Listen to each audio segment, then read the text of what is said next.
My name is Ade McCormack. I focus on digital leadership. Much of the work I do is around advising technology companies to be more strategically relevant, and similarly with IT leaders. I happen to have columns in the Financial Times and CIO magazine and engage with a lot of digital leaders, so I have a perspectives, if you like, in terms of how that role needs to evolve. Digital leaders can turn technology trends into value if they gain the trust of their leadership team.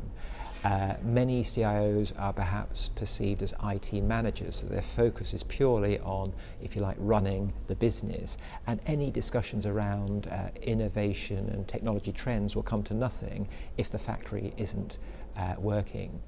However, if you are running an efficient factory, the next stage is, if you like, to build an innovation centre to demonstrate these emerging technologies, and in particular how these emerging technologies can help support the strategic imperatives of the organisation.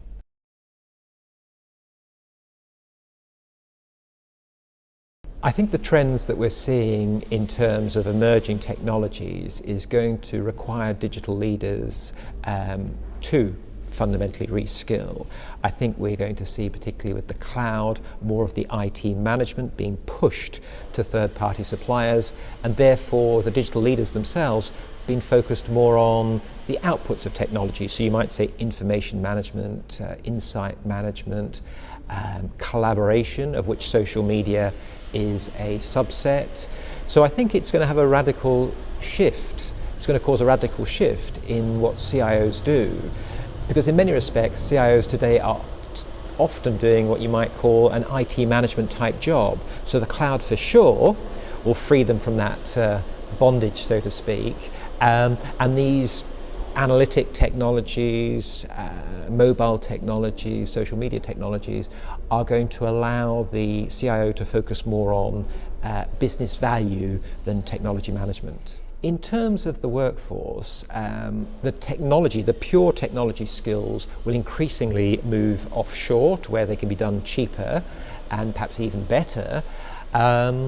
The technologists that remain on the island, so to speak, they will still be required, but they're going to need to have very strong interpersonal skills, because if there's no reason to have you close to the users or close to the customer, then you may as well be in another hemisphere, so to speak. And I think as IT functions become more service oriented, because they're competing now with third-party providers that are only a credit card away, the technologists themselves are going to have to raise their game in terms of their service ethic, their customer orientation, and to a large extent their visioning capabilities, the art of the possible and so on, as opposed to building systems triggered by a functional specification.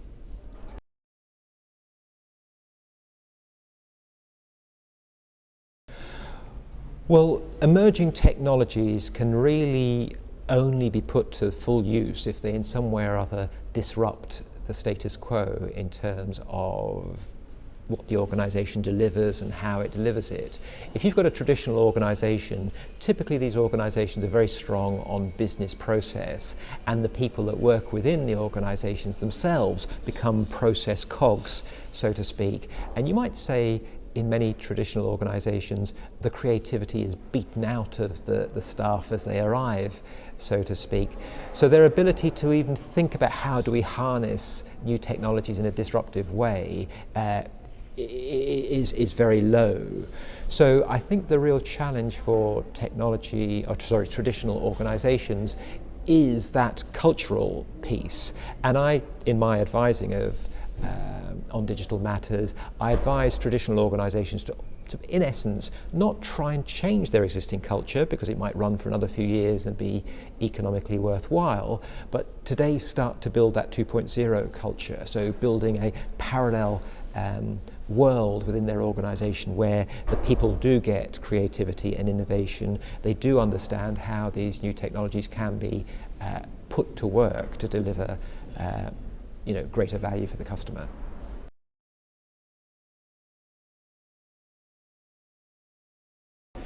big challenge for traditional organisations to attract the next generation of workers, because the next generation of workers are looking at the world not just from an economic perspective, but from a lifestyle and integrated work-life perspective, and they want to do things in a way that expresses them as individuals, expresses their capability in terms of their art, so to speak. And if you go into a typical traditional organisation, HR is going to be on your case if you're in any way non-compliant. The next generation of worker, so to speak, is going to be more like genuine talent, more like a superstar or athlete, top athlete, and therefore they're not just going to be bringing their capabilities to work, they're going to be bringing their personality to work. And HR functions and traditional organisations are just not ready for the diva worker, so to speak. So that's going to be a big challenge.